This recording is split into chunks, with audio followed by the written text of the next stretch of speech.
وآلہ وسلم کی بارگاہ ناز میں ہدیہ درود السلام پیش کیجیے۔ الصلاۃ والسلام علیک یا سیدی۔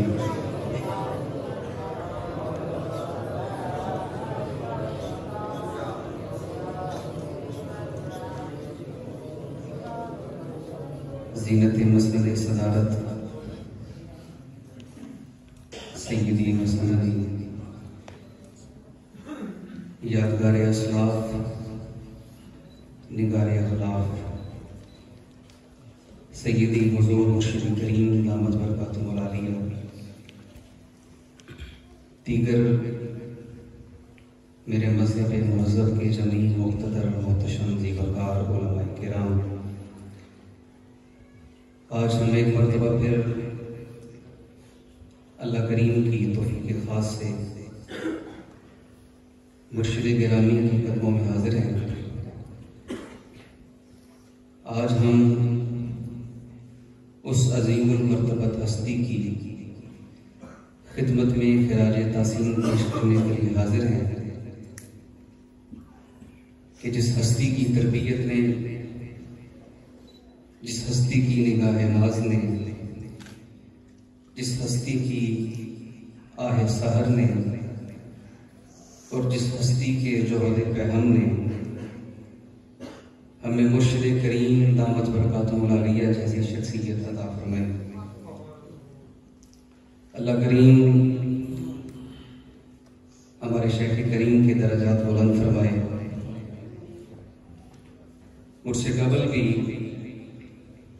علماء کرام خطاب کرتے رہے اور بعد میں بڑے جید اور عظیم لوگ موجود ہیں۔ اللہ کریم نے قرآن مجید فرقان حمید کے اندر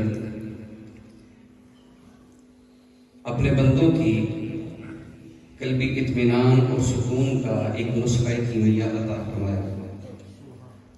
اللہ تعالیٰ ارشاد فرماتا ہے الا بذکر اللہ تطمئن القلوب۔ ارشاد ربانی ہوتا ہے خبردار، اللہ کے ذکر ہی سے دلوں کا اطمینان ہے۔ اب یہاں پہ خاص جو چیز ہے وہ غور طلب یہ ہے، علماء کرام تشریف فرما ہے، سب سے پہلے ترتیب کلام کے اندر فعل ذکر کیا جاتا ہے، پھر اس کے بعد فاعل ذکر کیا جاتا ہے، پھر اس کے بعد ترتیب کلام کے اندر مفعول کا مقام آتا ہے، اور پھر اس کے بعد ظرف کا ذکر ہوتا ہے۔ لیکن بعض اوقات ظرف کو جب فعل سے مقدم کیا جاتا ہے تو قاعدہ یہ ہے تقدیم و ما حقہ التاخیر یفید القصر والحصر، کہ جس چیز کو اس کے مقام سے مقدم کر دیا جائے وہ تاکید کا معنی دیتا ہے، وہ حصر کا معنی دیتا ہے، وہ پختگی کا معنی دیتا ہے، وہ تاکید کا معنی پیدا کر دیتا ہے۔ پروردگار عالم نے بے ذکر اللہ کا جو مقام اطمینان قلب کے بعد تھا، میرے مالک نے اٹھا کر مقدم کر دیا، اور مقدم کر کے پروردگار عالم نے اپنے بندوں کو یہ پیغام عطا کر دیا، فرمایا ہم کلام کو محصور کر کے، کلام کو موقت کر کے، کلام میں تاکید پیدا کر کے ہم تم تک یہ پیغام پہنچانا چاہتے ہیں۔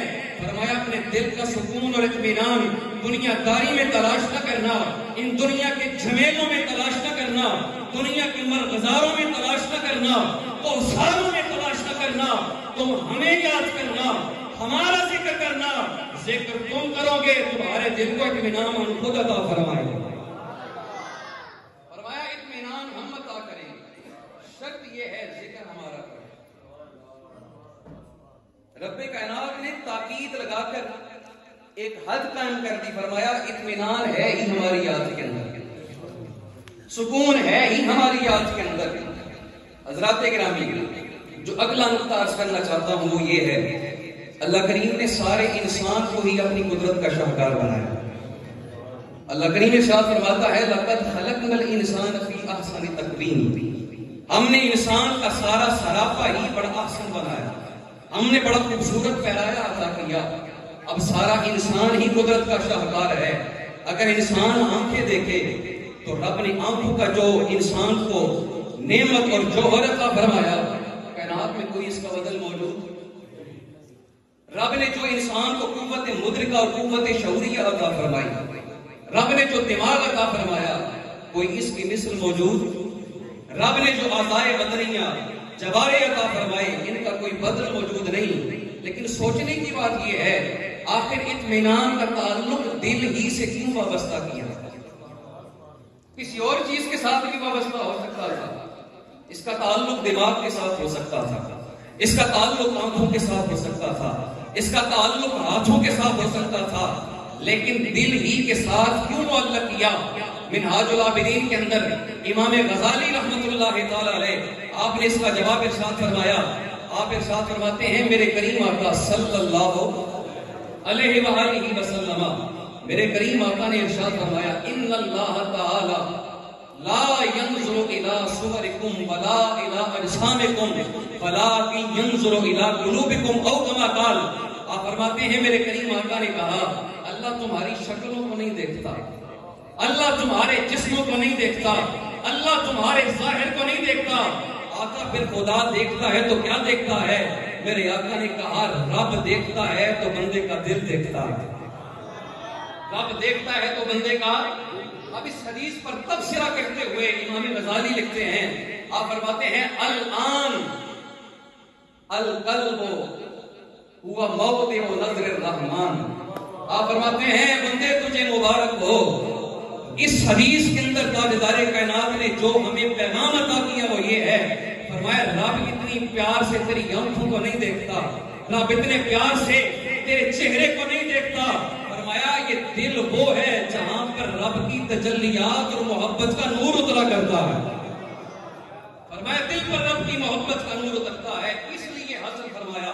اور صوفیاء فرماتے ہیں، حضرت داتا علی حجویری نے لکھا، دیگر صوفیاء لکھتے ہیں، وہ فرماتے ہیں، الا ان فی الجسد مضغۃ اذا صلحت صلح الجسد کلہ اذا فسدت فسد الجسد کلہ، او کما قال۔ وہ فرماتے ہیں، خبردار تمہارے جسم کے اندر ایک گوشت کا لوتھڑا ہے، جب وہ ٹھیک ہو جائے، یہ میں تمہیداً عرض کر رہا ہوں، ذرا غور کیجئے، فرمایا اگر وہ گوشت کا لوتھڑا ٹھیک ہو جائے، فرمایا تمہارا سارا بدن ٹھیک ہو جائے۔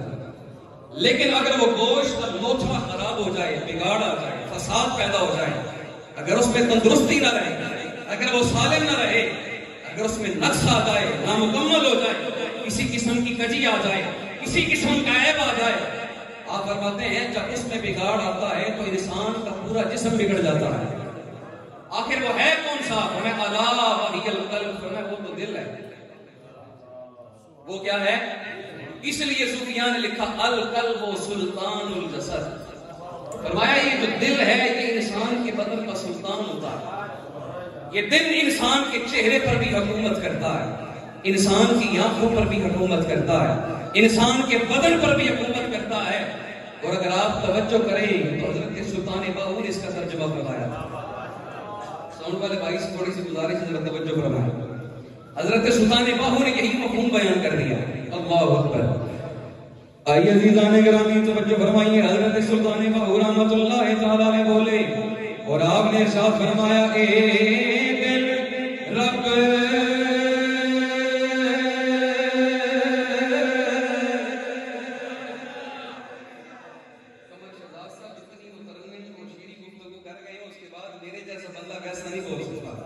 لیکن آپ یہ نہ دیکھیں کون بول رہا ہے، یہ دیکھیں بات کس کی کر رہا ہے، بچل کر کہتے ہیں سبحان اللہ۔ حضرت سلطان باہو نے ارشاد فرمایا، اے رب سچے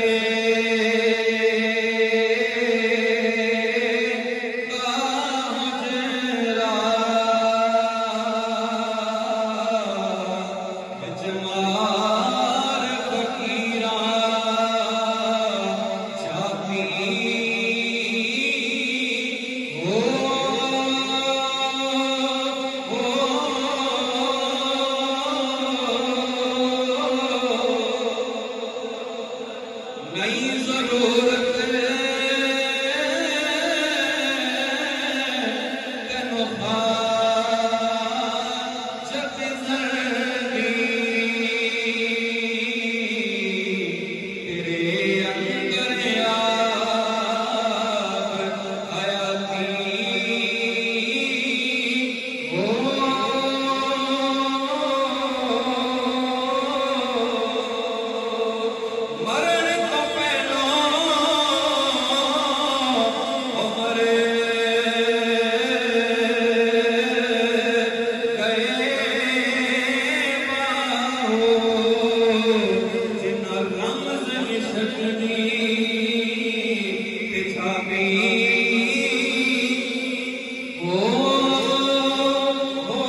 کی صفات کا پرتو پڑتا ہے اور جب یہ آئینہ چمکتا ہے تو پھر بیٹھا بندہ زمین پر ہوتا ہے لیکن لوح محفوظ کی تقدیریں بھی نظر آیا کرتی ہیں۔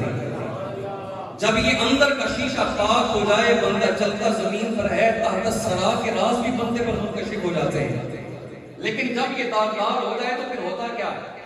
شیخ زادہ کے اندر روایت موجود ہے، بنی اسرائیل کا ایک شخص تھا، وہ اس نے اللہ کریم کی بارگاہ میں عرض کی، الہی کم من معصیت عاصیک وانت لا تعاقبنی، الہی میں تیری کتنی ہی ایسی نافرمانیاں کرتا ہوں لیکن یا اللہ میں نے دیکھا ہے کہ تو میرا مواخذہ نہیں کرتا،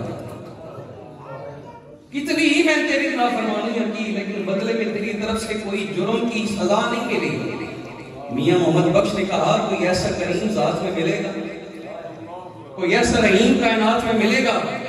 حضرت میاں محمد بخش رحمۃ اللہ تعالی علیہ بولے اور آپ نے ارشاد فرمایا، ایک گناہ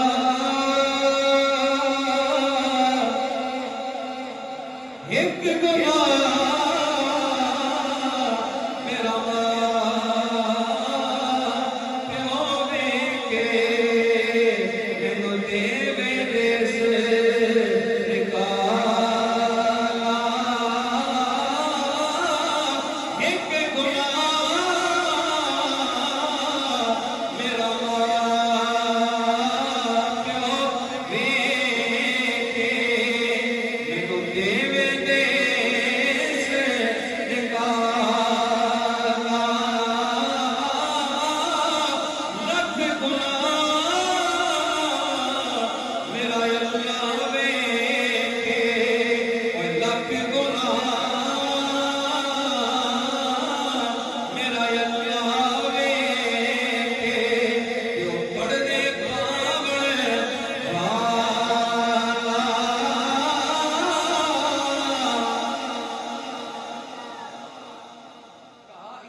باطنی پاکیزگی نصیب ہو جائے۔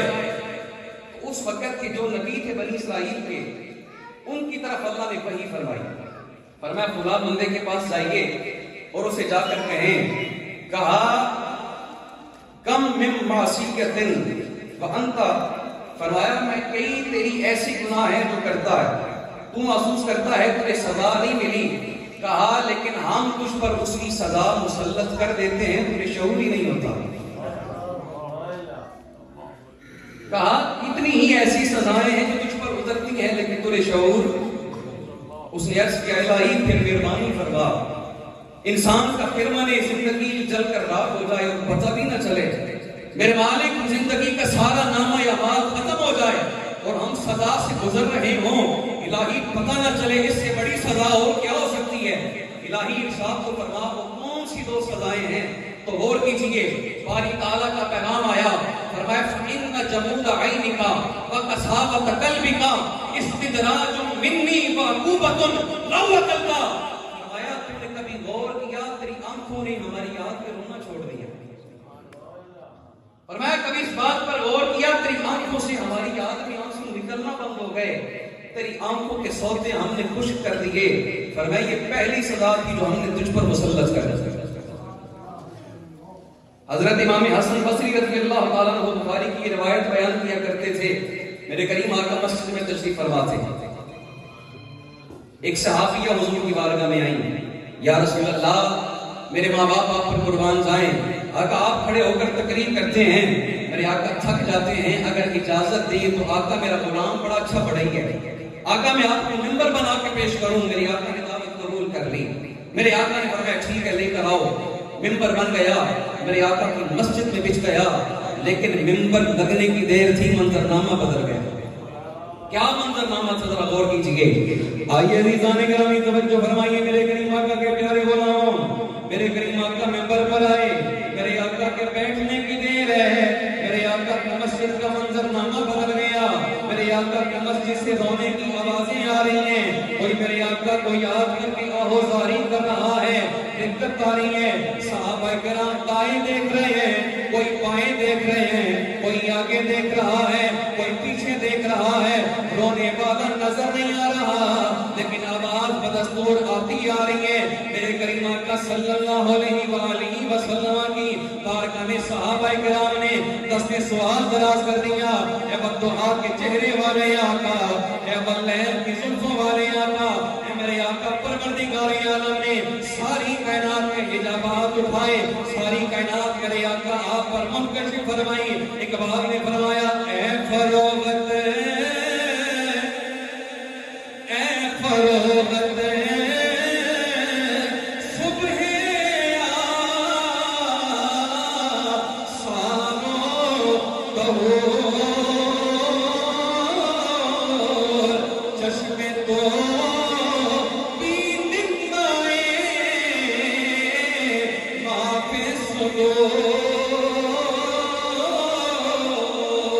اگر پنجابی میں ترجمہ کرو تو معنی یہ بنے گا پتہ آپ تو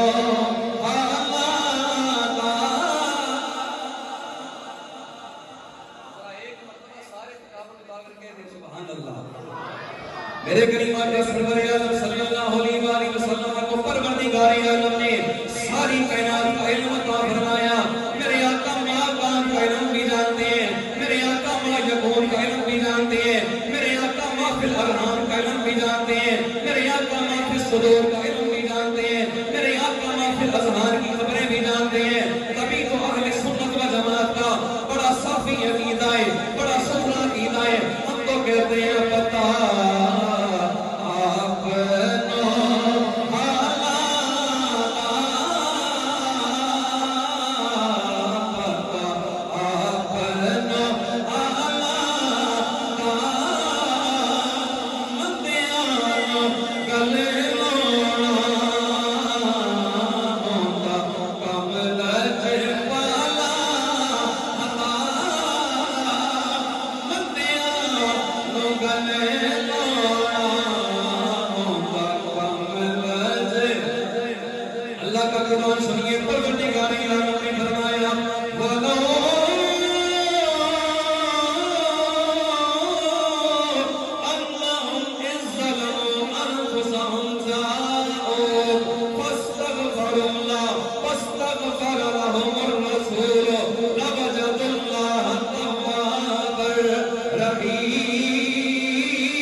ہچکچاہٹ دور کیجئے, وہ منظرنامہ ذہن میں لائیے. قیامت کا دن ہوگا, نفسا نفسی کا عالم ہوگا. ایک شخص جو مجرم ہوگا اس کو جہنم میں لے جا رہے ہوں گے. جس وقت وہ جا رہا ہوگا میرے آقا کی نظر پڑ جائے گی, میرے آقا کی نظر پڑ جائے گی. نظر پڑنے کی دیر ہوگی, اس کی تقدیر بدل جائے گی. میرے آقا فرمائیں گے واپس لے کے آؤ, نامہ اعمال تولا جائے گا. میرے آقا رکا اپنی جیب سے پرچی نکال کر نورانی میرے آقا ٹکڑا رکھیں گے. جو ہی میرے آقا نیکیوں والے پرڑے میں رکھیں گے نیکیاں بڑھ جائیں گی, گناہ کم ہو جائیں گے. اس وقت وہ زبان حال سے پکار کے کیا کہہ رہا ہوگا؟ زبان حال سے اعلان کر رہا ہوگا وہ بندہ میں بھی ہو سکتا ہوں, ہم میں سے کوئی بھی ہو سکتا ہے, اس پر آمینہ کا لال کا کرم ہو جائے. وہ میدان معاشر میں گنگنا کے کہے گا پتہ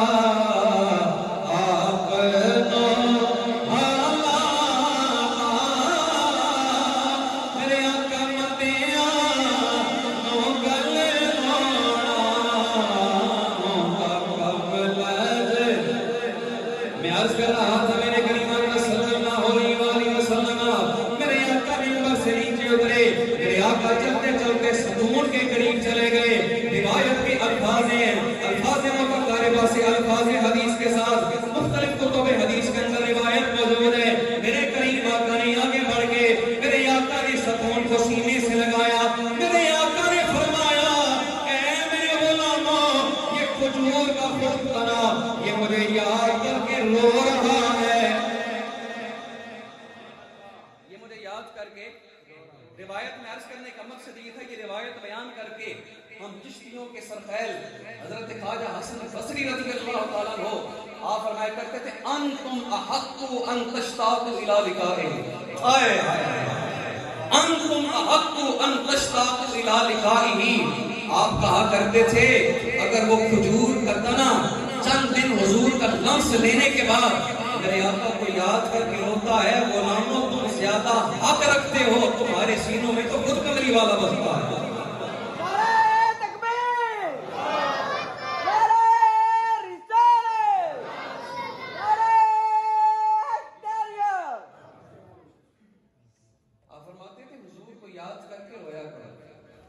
یہ رقت رب کا بہت بڑا انعام ہے۔ حضرت داتا علی حجویری ارشاد فرماتے ہیں رب جس بندے سے ناراض ہوتا ہے رب رونے کی توفیق لے لیتا ہے۔ اس لیے اس بات سے ڈرا کریں۔ اگر آپ توجہ کریں تو آدم چشتی نے بڑا خوبصورت بات کہی تھی، آدم چشتی نے بڑا خوبصورت ترجمہ کیا، محبت سے کہتے ہیں سبحان اللہ۔ آدم چشتی رحمۃ اللہ تعالی علیہ بولے آپ نے ارشاد فرمایا، آپ نے فرمایا دنیا والوں یاد رکھ لینا میرے آقا کو یاد کر کے رونا، رب کی محبت میں آہوزاری کرنا، اللہ کو یاد کر کے رونا، اللہ کی محبت میں تڑپنا۔ آپ نے فرمایا یہ بڑا ضروری ہے۔ آپ نے فرمایا عاشق کا کم رونا دھونا بن روغن نہیں منظوری، کچھ تیروں نے دین دکھاتے بچروں میں مجھے حضوری، اور آزم اس پیچھے رونا پیدا ہمیں فصل ہوئے یا گوری۔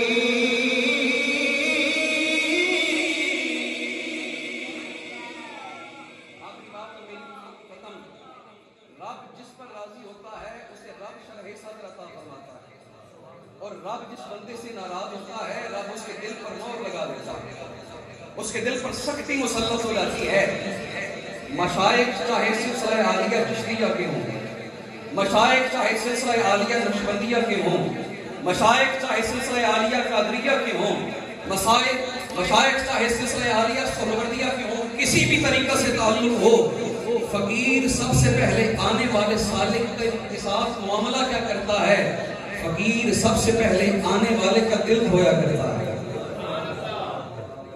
ایک فقیر آج لوگ کہتے ہیں اللہ والوں کے پاس آنے سے کیا ملتا ہے؟ میں نے کہا نادانو یہاں سے تو طہارتیں تقسیم ہوتی ہیں، یہاں سے تو پاکیزگیاں نصیب تقسیم ہوتی ہیں۔ میں آخری بات جو عرض کر رہا تھا، اگر گفتگو کو پھیلایا جائے طویل ہو جائے گی، میں صرف آخری بات حضور امیر السالکین رحمت اللہ تعالی جتنے بڑے جڑے کا نال ہے اس اتنی ڈھیلی زبان لگی تھی۔ حضور امیر السالکین پیر امیر شاہ صاحب رحمت اللہ تعالی آپ کا ایک مرید تھا جس کا نام تھا بابا ناجا۔ حضور امیر السالکین کا وصال ہو گیا، بڑا طویل القامت آدمی تھا، بڑا ہی مضبوط اعضاء کا اور بڑے مضبوط اعصاب کا مالک تھا۔ اساتذہ کرام سے ہم نے سنا ہے اس وقت دربار شریف حضور امیر السالکین کے وصال کے بعد تعمیر ہو رہی تھی، تو رب نے اس کو اس قدر قوت عطا کر رکھی تھی کہ وہ دربار شریف کی جو نیچے والی جگہ تھی وہاں پر کھڑے ہو کر اینٹ جس وقت اوپر اچھالتا تو وہ اوپر والے حصے تک جو کوازہ لگا ہوتا تھا وہاں تک اینٹ چلی جایا کرتی تھی۔ اس قدر جری آدمی تھا۔ کسی عورت پر فریفتہ ہو گیا، ہندو عورت تھی، دل دے بیٹھا، اس کے ساتھ وقت طے ہوا رات کو میں تیرے پاس آؤں گا۔ بڑی غور کیجیے گا فقیر دیتے کیا ہیں۔ رات اس وقت وہ بابا نکلا، جب اس کے گھر کے قریب پہنچا تو وہاں پہنچ کر کیا دیکھتا ہے؟ حضور امیر السالکین ڈنڈا لے کر وہاں پر کھڑے ہیں، حضور غریب نواز وہاں پر موجود ہیں، سنم کی وجہ سے واپس پلٹا۔ اگلے دن پھر رات کو ارادہ کیا، فرمایا وہ کل ہو سکتا ہے خواب تھا یا ویسے کوئی تصوراتی سی بات تھی، ہو سکتا ہے کل میرا وہم ہو، آج چلتا ہوں، آج تو ملاقات نہیں ہوگی۔ پہنچتا ہے تو گھر کے باہر پھر حضور امیر السالکین کھڑے۔ تیسرا دن آ گیا، اب وہ پھر جب جاتا ہے تو قربان جائیے حضور امیر السالکین کے جملے کیا تھے؟ جب وہاں پر پہنچا تو آپ نے بول کر کہا، فرمایا ناجیا میں خالی تیرا ہی پہرا دینا ہے یا اور بھی کرنا کوئی کام ہے نہیں؟ فرمایا کوئی سانو کرنے واسطے اور بھی کوئی کام ہے نہیں، تیرا ہی پہرا دینا ہے۔ وہ بابا واپس پڑھتا، حضور امیر الصالحین کی قبر کی پائنتی پر کھڑا ہو کر اور زبان حال سے کیا کہہ رہا تھا؟ وہ بابا پلٹا اور حضور امیر الصالحین کی بارگاہ میں حاضر ہوا اور زبان حال سے کہہ رہا تھا، بوئے کھلے کیا بول رہا؟ بوئے کھلے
حضرت بابا فرید گنج شکر رحمت اللہ تعالی، آپ نے حضرت خواجہ نظام پاک کو جو وصیت فرمائی ان میں سے ایک وصیت یہ تھی، فرمایا نظام ایک بات دھیان سے سننا اور پلے باندھ لینا، یہ میری نصیحت اور وصیت یاد رکھنا، کوئی تمہارے دروازے سے خالی نہ جائے، آئے آئے کوئی تمہارے دروازے سے خالی نہ جائے۔ کہا حضور اس کا بھرم رکھوں گا۔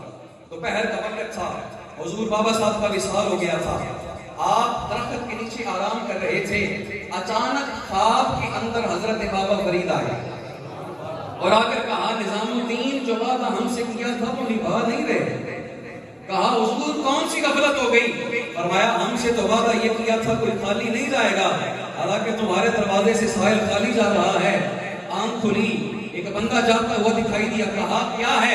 کہا جی حاضر ہوا تھا، لانگری نے کہا لنگر کھانے میں کچھ نہیں، حاضر ہوا تھا لانگری نے کہا لنگر کھانے میں کچھ نہیں۔ آپ اٹھے، جو ہو سکتا تھا بندوبست فرمایا، جھولی بھری، یہ وہ دروازہ ہے اور ایک دروازہ ایسا ہے جہاں پر خالی جانے والا کبھی خالی ہاتھ نہیں آتا، بلکہ جب آتا ہے تو بادشاہ بن کے آتا ہے۔ یہ ساتھ مل کر عرض کریں اللہ کریم کرم نوازی فرما دے اور ہمیں بھی طہارتوں کا جہان نصیب ہو جائے۔ مل کر کہہ لیجیے کھلے بوئے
روا مدار کی من نا امید پر کردم وما علینا